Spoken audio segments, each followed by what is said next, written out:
ప్రభుత్వం ప్రకటించిన బడ్జెట్లో ఏపీకి ప్రత్యేక కేటాయింపులు కేటాయించడాన్ని హర్షిస్తూ ఎన్డీఏ కూటమిలోని నాయకులు నగరంలో భారీ ర్యాలీ నిర్వహించారు.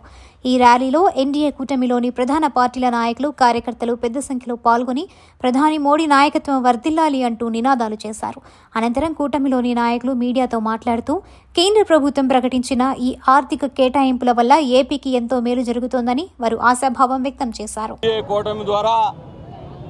ప్రతి ఇంట్లో కూడా ఆనందదాయకంగా నిన్న 15,000 కోట్ల రూపాయలు నరేంద్ర మోడీ గారు అమరావతి రాజధానికి కేటాయించడం, మనకిగా నిధుల కొరత లేదని చెప్పేసి ఎన్డీఏ కూటమి ఏదైతే మన ఎన్డీఏ కూటమిలో ఉన్నటువంటి పవన్ కళ్యాణ్ గారు కానీ, చంద్రబాబు నాయుడు గారు కానీ, నరేంద్ర మోడీ గారు కానీ అభివృద్ధి చేయడానికి ఆంధ్రప్రదేశ్కి కంకణం కట్టుకున్నారు. ఈ రోజున పోలవరం ప్రాజెక్ట్ని పక్కన పడేసినటువంటి వైఎస్ఆర్ పార్టీ ఈ రోజున కేంద్ర ప్రభుత్వం బాధ్యత అంతా మేమే తీసుకుంటామని చెప్పేసటం చాలా ఆనందకరమైన విషయం. అలానే అభివృద్ధికి, సంక్షేమానికి మారిపోయినటువంటి తెలుగుదేశం పార్టీ దానికి ఈ రోజున నరేంద్ర మోడీ గారు, పవన్ కళ్యాణ్ లాంటి వారు తోడై రావటం అనేది ఇలా ప్రజలందరూ కూడా సుశ్యామలంగా ఆంధ్రప్రదేశ్ అన్నపూర్ణలాగా మళ్ళీ వెలుగొందుతుందని చెప్పేసి ప్రతి ఒక్కరు కూడా భావిస్తూ, మీడియా సోదరులందరికీ నమస్కారం. ఈరోజు ఆంధ్ర రాష్ట్రానికి కేంద్ర ప్రభుత్వం మోడీ గారి నాయకత్వంలో నడుస్తున్నటువంటి కేంద్ర ప్రభుత్వం చేసినటువంటి సాయానికి కృతజ్ఞతాభావంగా గుంటూరు జిల్లాలో ఇక్కడ కూటమి నాయకులందరూ కూడా కలిసి ఈ రోజున ధన్యవాద్ మోడీ అనే కార్యక్రమాన్ని ఈ పూట చేయడం జరిగింది.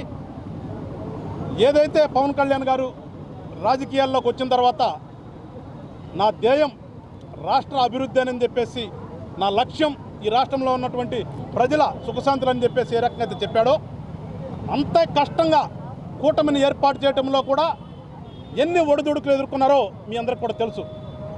ఇవాళ రోజున మేము జనసేన పార్టీ ఇబ్బందులు పడి కూటాన్ని ఏర్పరిచినప్పటికీ ఆ రోజున మేము కష్టం అనుకున్నది ఈ రోజున కేంద్ర ప్రభుత్వం ఆంధ్ర రాష్ట్రానికి చేసిన ఈ యొక్క సహాయం ఏదైతే ఉందో, అభివృద్ధికి చేస్తున్నటువంటి సహాయానికి ఈ రోజున అవన్నీ కూడా మర్చిపోయి ఒక పెద్ద పండగలాగా మేము ఇవాళ భావిస్తున్నాం. ఇక్కడ జనరల్గా మనకు తెలుసు పండుగలు వస్తున్నాయి, కానీ ఇవాళ కూడా ఒక పండుగ రోజులుగా మేము భావిస్తున్నాం. ఏదైతే పవన్ కళ్యాణ్ గారు కలలుగా అన్నాడో, ఏదైతే అవసరం అని చెప్పేసి భావించి ఈ కూటమిని ఏర్పాటు చేయడంలో కీలక పాత్ర పోషించాడో, ఇవాళ నిజంగా దానికి సఫలీకృతమైంది. రాష్ట్ర ప్రజలందరూ కూడా గమనించండి ఒకసారి. ఆ రోజున చాలా రకరకాల పార్టీలందరూ కూడా క్రిటిసైజ్ చేశారు. ఒక్కడే వెళ్ళలేడు, రాజకీయాల్లోకి వచ్చిన దేనికోసం, వాళ్లకు వంత పడటానిక, వీళ్ళను మొయ్యటానిక అన్నటువంటి నోరులన్నిటికీ కూడా ఇవాళ ఆ నోరులన్నీ కూడా ఇవాళ జై పవన్ కళ్యాణ్ అని చెప్పి నిందిస్తున్నాయి.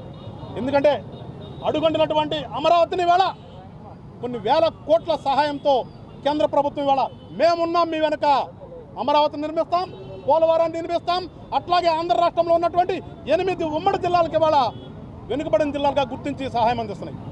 సో మా లక్ష్యం, జనసేన పార్టీ లక్ష్యం ఆంధ్ర రాష్ట్ర అభివృద్ధి. జనసేన పార్టీ యొక్క ఆశయం ఈ రాష్ట్రంలో ఉన్నటువంటి ప్రతి పౌరుడు కూడా సుఖంగా జీవించాలని. ఇవాళ కలలు సాకారమయ్యే దిశగా కేంద్ర ప్రభుత్వం ఈ రాష్ట్రంకి అన్ని రకాలుగా ఆదుకుంటున్నందుకు మరొకసారి కేంద్ర ప్రభుత్వానికి జనసేన పార్టీ తరఫున, మరి ముఖ్యంగా కూటమి తరఫున, గుంటూరు జిల్లాలో ఉన్నటువంటి మా 3 పార్టీల కూటమి తరఫున ధన్యవాదాలు చెప్తూ, ప్రజలారా ఒక్కసారి మీరందరూ కూడా గమనించి రానున్నటువంటి రోజుల్లో కూడా జనసేన పార్టీని కానీ ఈ కూటమిని కూడా ఆశీర్వదించాలని ప్రతి ఒక్కరిని కోరుకుంటూ, జై జనసేన, జై తెలుగుదేశం, జై బీజేపీ, జై హింద్.